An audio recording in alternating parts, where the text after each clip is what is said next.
छुट्टी है वहाँ पे 8 बजे जाते हैं, आते हैं 2 बजे, फिर जाते हैं 4 बजे, फिर छुट्टी 8 बजे, 12 घंटा काम करते हैं। फिर भी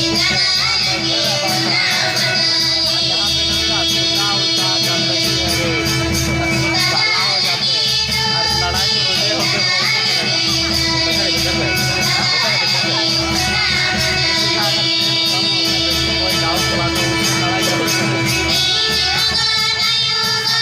हम लोग भी टेंशन में लग जाते हैं और उन लोग भी काम करके आता जाता है, किलोमीटर का काम होता है ना, 20 किलोमीटर कर दिया, 2 किलोमीटर करना काम तो करना पड़ेगा। तो कितना आएगा क्या नहीं लगता।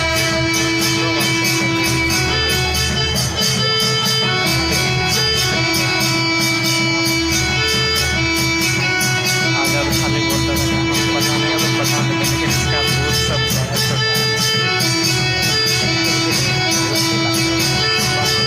हमारे सामने रूम में अरे हमारा गाड़ी लेके चला ऐसे